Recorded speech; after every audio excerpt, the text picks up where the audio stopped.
Saudara sekalian, saya sekarang secara rutin nih berkunjung ke sekolah Madaniyah di Kauripan, Bogor ya. Nah, sekarang ini saya berada di pinggir kolam renang. Mengapa Madaniyah membangun kolam renang? Ya, satu, Indonesia ini dikenal sebagai negara kepulauan. Tapi pengalaman saya, berapa kali saya mengadakan rekreasi ke pantai, itu ada beberapa peserta yang tidak bisa menikmati air, tidak bisa menikmati lautan, tidak bisa menikmati pantai. Mengapa? Rupanya kawan-kawan itu datang dari daerah daratan pegunungan yang tidak kenal renang gitu. Oleh karena itu anak-anak Madaniyah dari kecil dikenalkan renang agar dia itu tahu bahwa kita itu anak kepulauan dan ketika rekreasi bisa menikmati pantai renang ya. Kedua, renang itu di samping olahraga yang paling sehat itu nambah kepercayaan diri.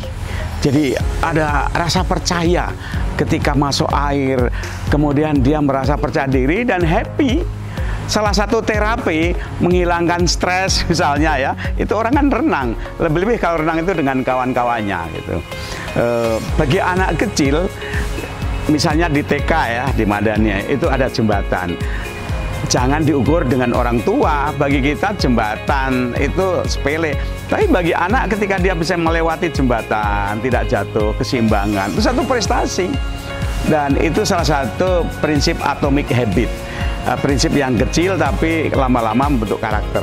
Atau misalnya manjat-manjat, itu penting. Nah, salah satunya adalah renang.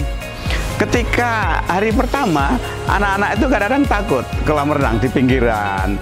Tapi lama-lama nanti dilatih ajak ke tengah, kemudian diberi tantangan bisa dari ujung ke ujung. Wah, itu luar biasa. Jadi ini bagian dari melatih fighting spirit untuk menaklukkan satu tantangan dengan kawan-kawan. Dan tentu banyak yang lain, tapi salah satunya kolam renang. Nah, jadi di sekolah Madaniyah ini kita usahakan bahwa sekolah itu juga semacam celebration.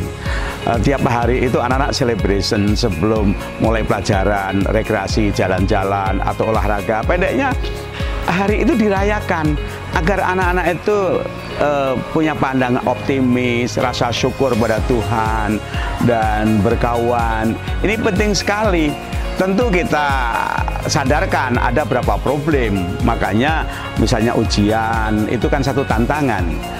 Ujian itu bukan tujuan dari sekolah, tapi ujian bagian dari pendidikan karakter. Kalau toh kita belajar, tujuannya bukan nanti kalau ujian biar nilainya bagus, bukan. Tapi itu sebagai satu ukuran-ukuran, tanda-tanda keberhasilan dalam meraih tujuan. Jadi ujian itu untuk melatih daya semangat saing. Nah, di sini alhamdulillah ya teman-teman tuh akrab sekali, egaliter. Jadi tidak ada misalnya anak kelas 3 hanya sama kelas 3. Tidak, di sini dibuat lebur. Bahkan ada beberapa komunitas yang special student itu juga diterima di Madaniyah dan banyak sekali. Kami terima kasih ya pada orang tua yang mengirimkan anak-anak yang punya kebutuhan khusus ke Madaniyah, dan itu memberikan satu pendidikan moral, mental bagi anak-anak yang lain. Dan anak-anak yang lain juga membantu mendorong anak-anak yang punya kebutuhan khusus. Ini kami sampaikan terima kasih sekali. Belum lagi juga ada yang rupanya di sini ada beberapa murid yang itu beda agama gitu. Dan dengan beda agama ini mereka saling belajar. Ini penting ya, jangan salah paham ya. Kalau kita ingin mengetahui Indonesia, ada DNA Indonesia itu dua, pluralitas dan religiositas gitu. Ini harus diterima dulu. Indonesia kalau tidak plural bukan Indonesia, tapi Indonesia juga religius. Jadi religiositas itu berada dalam pluralitas. Karena di Madaniyah ingin mengharapkan mencetak pemimpin masa depan, maka dari kecil dikenalkan pluralitas dan religiositas. Sepanjang yang namanya manusia yang beragama, orang Indonesia, maka keragaman Indonesia, pengalaman kemanusiaan bisa kita dialogkan baik-baik. Disinilah salah satu apa ya, mungkin keunikan atau keunggulan yang ada pada Madaniyah, bahwa di Madaniyah itu dari kecil disadarkan Indonesia itu plural, dan pluralitas itu sekarang semakin dirasakan dengan hadirnya globalitas, dengan hadirnya digital culture. Dunia semakin plural. Nah, ini kalau dari kecil anak-anak tidak dibekali mental bagaimana menghadapi seperti itu, nanti kan bingung, confused. Dalam situasi seperti ini, pendidikan karakter, cinta pada bangsa, menghargai individu, kemudian punya komitmen iman, cinta ilmu, ini nilai-nilai yang harus menjadi living values, nilai-nilai yang hidup bagi keseharian anak-anak itu. Cinta ilmu, kemudian akhlak, saling menghargai, tanggung jawab. Ini memberikan bekal masa depan. Kenapa?